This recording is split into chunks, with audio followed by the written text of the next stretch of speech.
Welcome to Tubig, Tanglaw, an AquaTalk podcast. I am Angel Guino, your host for today's episode. Today, we will be delving into our community's pressing water quality challenges. Different areas in Davao City experience water quality and access problems.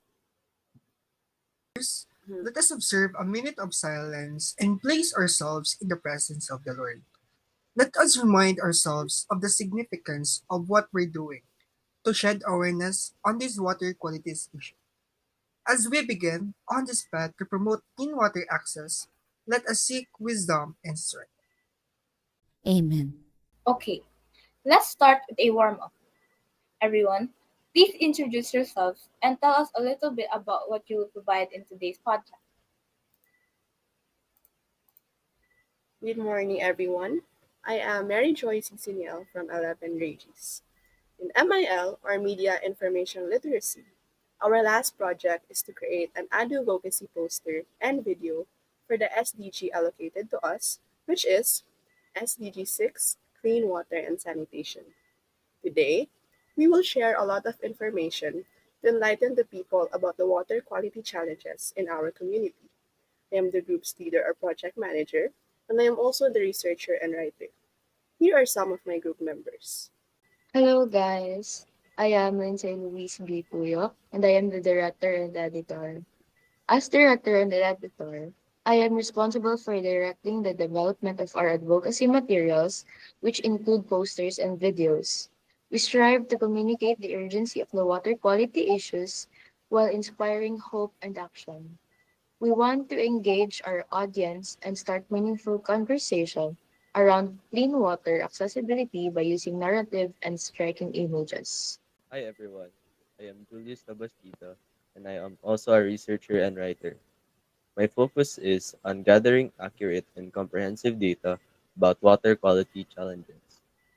I examine a variety of sources, including scientific studies, government data, and community testimonials, to ensure that our campaigning activities are grounded in evidence based research.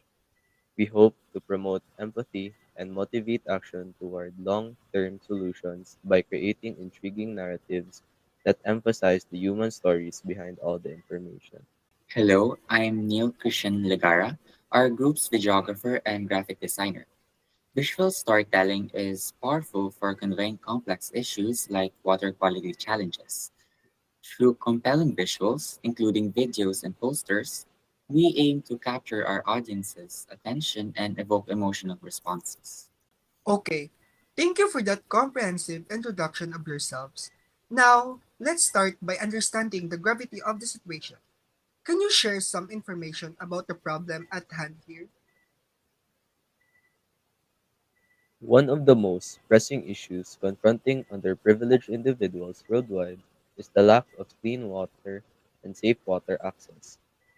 According to the World Health Organization, billions of people throughout all countries continue to suffer from inadequate access to water and sanitation for their daily needs and activities.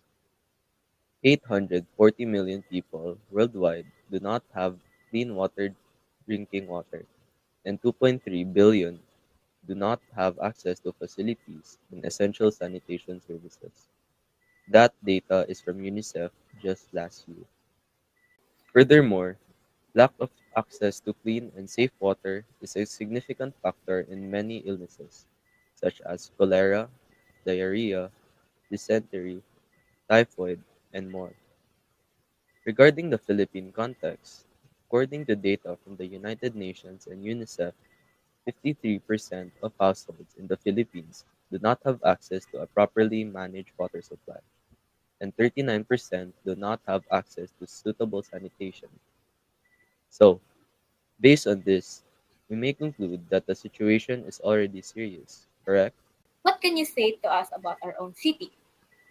Despite being one of the most progressive cities in the Philippines, our communities are still grappling with water quality issues. Yes, including Davao City. Residents of Mindanao and Davao City, notably in Panacan, Cabantian, and Indangan, have significant issues in terms of water quality. For example, Anne Molina of Indangan used improvised filters to remove particles originating from their faucets. According to reports from the Davao City Water District, or DCWD, there are ongoing concerns about water contamination and geographical disadvantages, worsening the difficulty of obtaining clean and safe water. Residents in these areas have reported unidentified particles and unpleasant odors in tap water. Yes, but as we all know, this subject has been discussed, along with many others. So, why are these problems persisting in Davao City despite established strategies and approaches? There are both cultural and structural causes at play here. Culturally, like in their everyday lives, many Mindanao residents still practice improper waste disposal, contributing to local water contamination. With that, I'm sure there is a lack of awareness among many Filipinos about the importance of preserving water quality. On the other hand, structurally, Davao City needs more resources to treat and manage water efficiently. Managers and government officials also need better implementations of monitoring mechanisms to ensure the quality of water supplied to communities. As a result of these challenges, residents in Panakan, Kabantian feels frustrated and marginalized. They have every right to access clean, safe water for their daily needs and activities. It's clear that addressing these water quality challenges required a multifaceted approach that tackles cultural and structural issues. And you have made a campaign for that, right? Tubig Tanglaw is a campaign that aims to shed light on the water quality challenges faced by underprivileged communities in Davao City, particularly in Palacan, Cabantian, and Indangan. Our campaign seeks to raise awareness about the importance of clean water access and advocate for sustainable solutions to address causes of these challenges.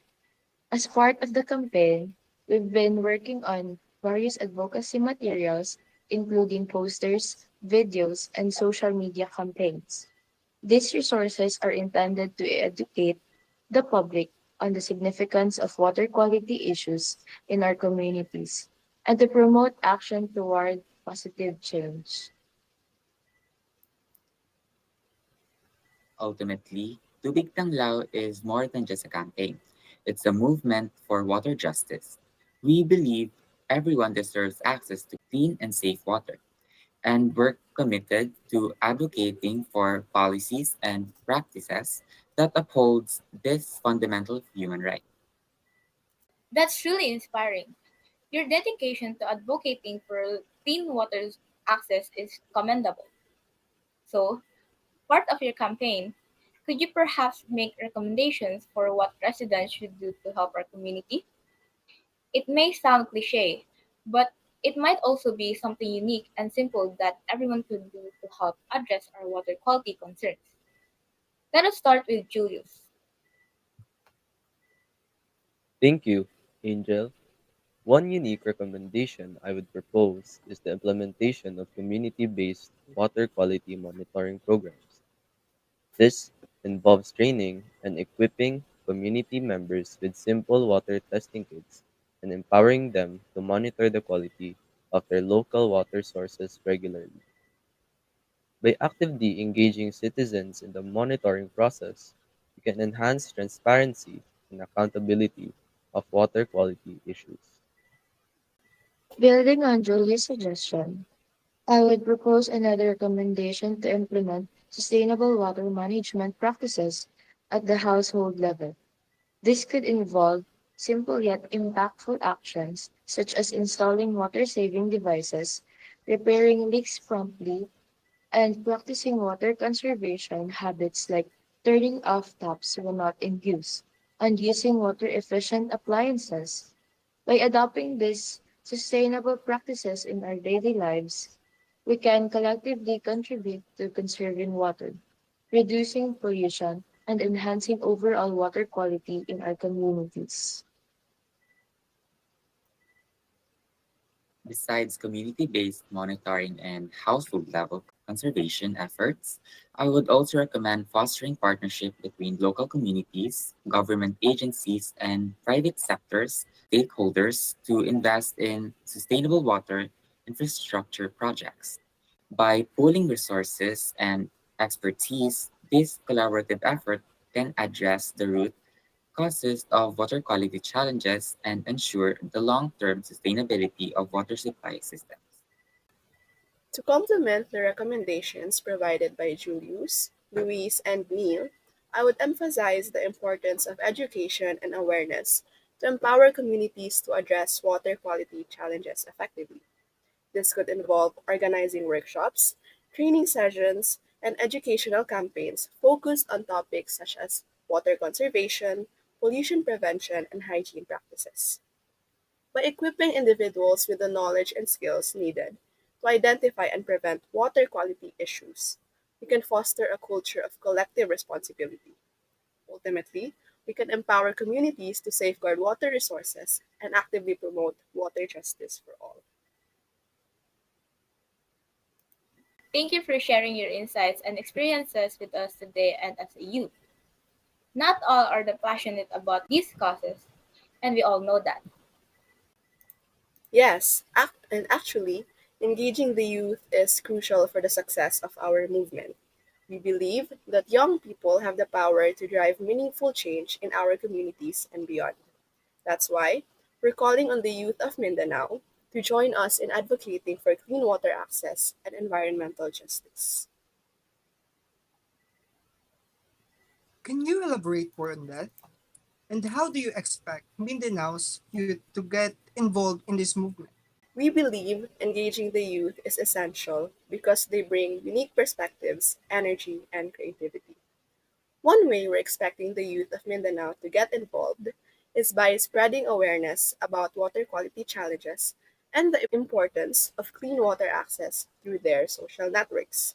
Whether it's sharing our campaign materials on social media, organizing educational events at their schools, or simply having conversations with their peers, every action counts.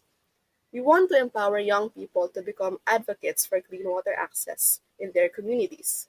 Furthermore, we encourage young people to actively participate in local initiatives and volunteer opportunities related to water conservation and sanitation projects.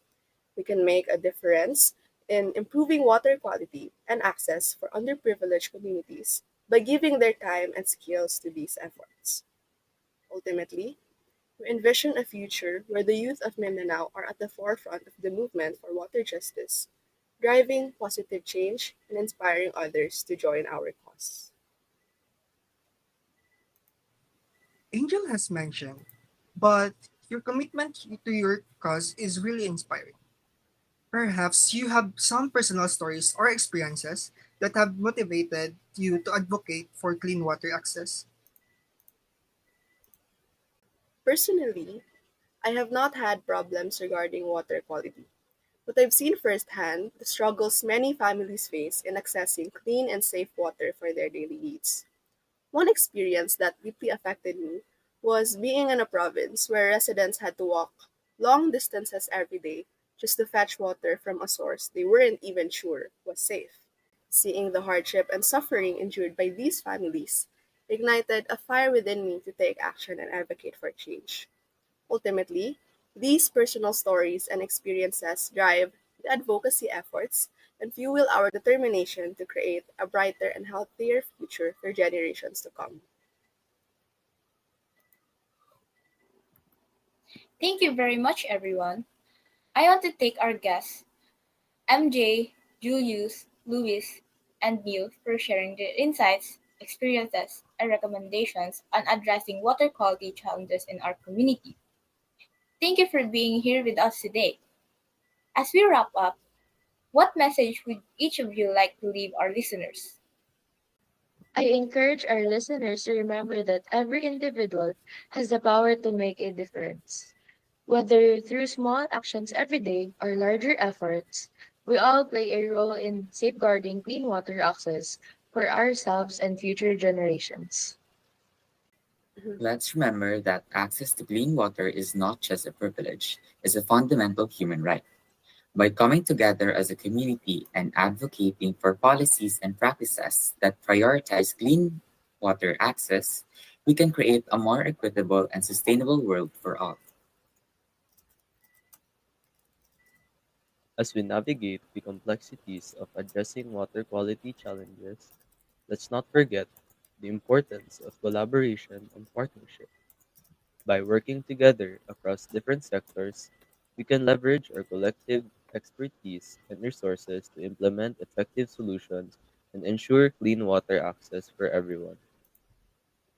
I urge our listeners to stay informed, stay engaged, and stay committed to the cause of water justice.